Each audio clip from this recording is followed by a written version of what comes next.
The path of trust. Trust is the highest intelligence.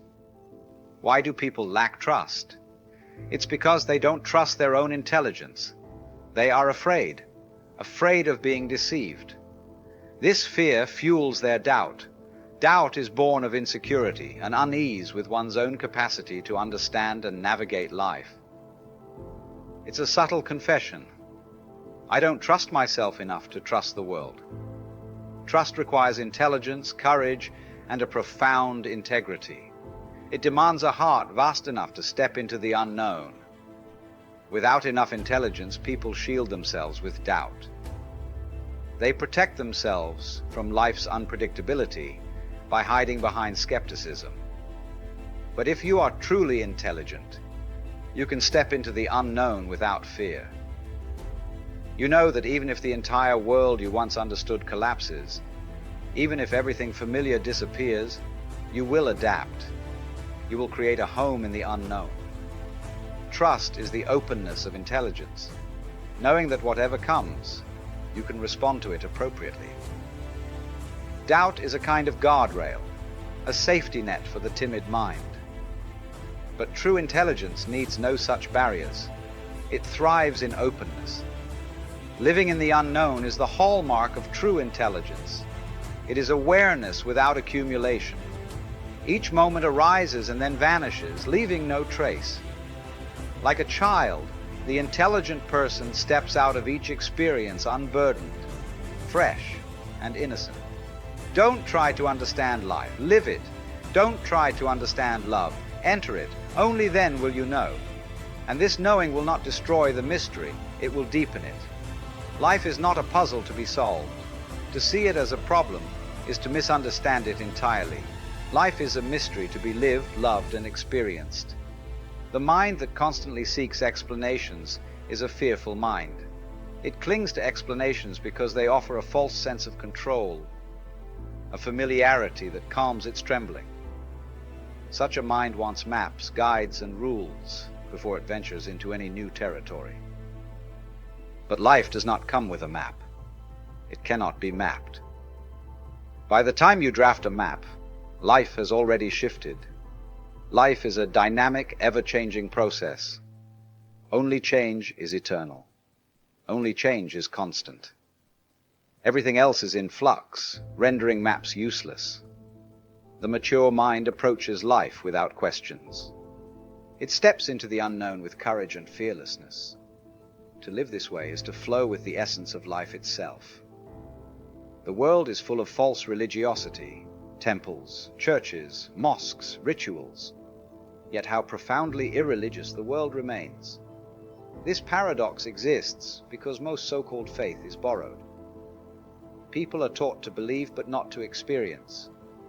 They are conditioned to trust doctrines but not their own hearts.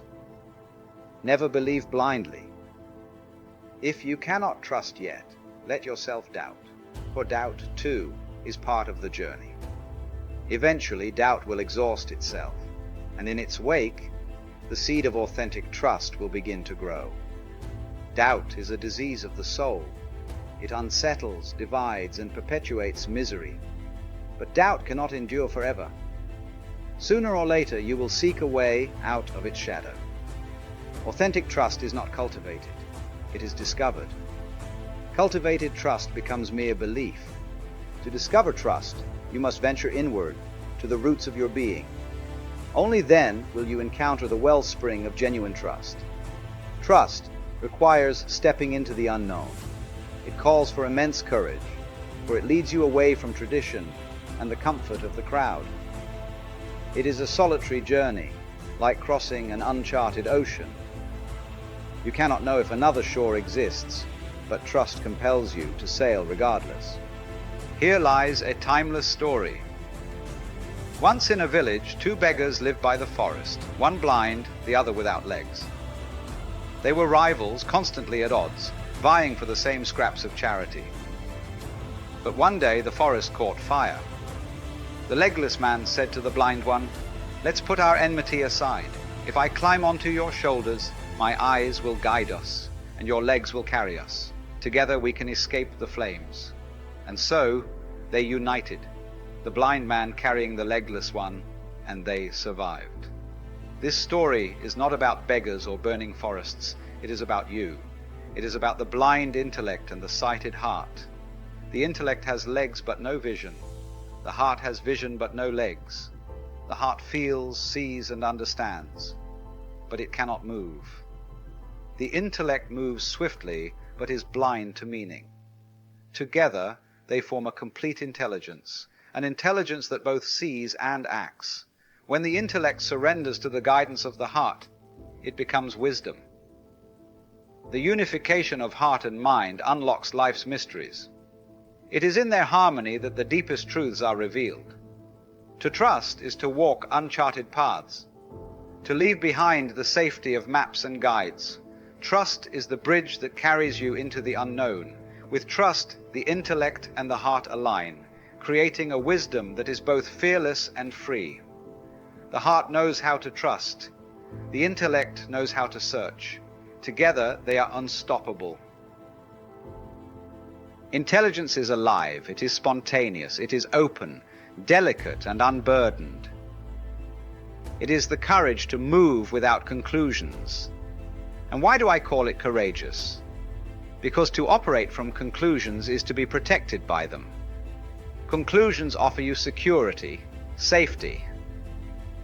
You know them well, you know how to navigate through them, and you are efficient within their boundaries. To move without conclusions, however, is to move with innocence. There is no safety there. You may falter, you may lose your way. But those who are willing to embark on the grand exploration of truth must have the capacity to err and stumble. They must dare to take risks. They may wander astray, but it is through such wandering that one learns the way. By losing one's path many times, one begins to see clearly how not to lose it. By making mistakes, one comes to understand what a mistake truly is and how to avoid it. In knowing what error is, one moves closer to the truth. This is a deeply personal exploration. You cannot depend on the conclusions of others. You were born without a mind. Let this sink deeply into your heart, for it is the gateway to liberation. If you were born without a mind, then the mind is merely a social construct. It is not natural. It is cultivated. It has been placed upon you. Beneath it, you remain free, and you can break free of it at any moment you choose. One cannot escape what is natural, but one can always step away from the artificial whenever one decides to. Existence comes before thought.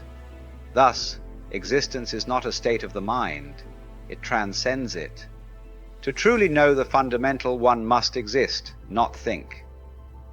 Science is rooted in thought, philosophy in thought, even theology in thought.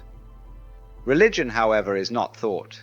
Religion approaches existence without the interference of thought. It is intimate. It brings you closer to reality. It clears away the obstructions and unshackles you. You begin to flow with life itself.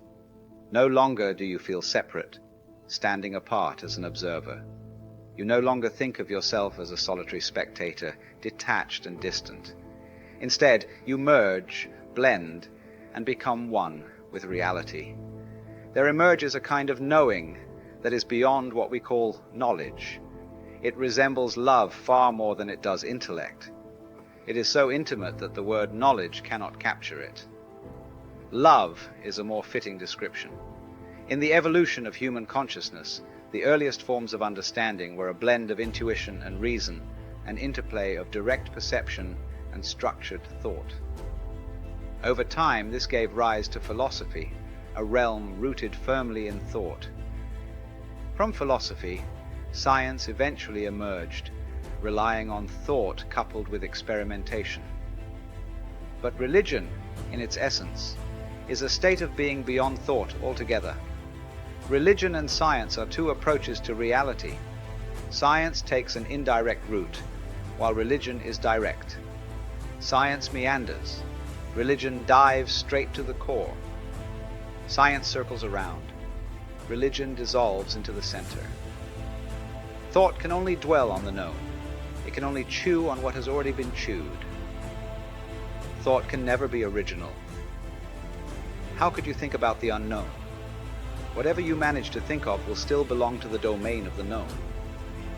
Thought can at best create new combinations. You may imagine a horse flying in the sky crafted from gold, but there is nothing new in this. You already know horses. You know flight. You know gold. Thought merely assembles these into a novel arrangement. Thought can imagine new combinations, but it cannot grasp the unknown.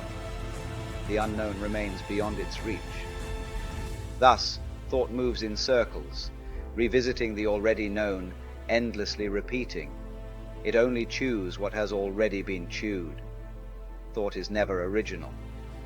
To encounter reality in its pure original state, without intermediaries, to meet reality as if you are the first being to exist, that is liberation.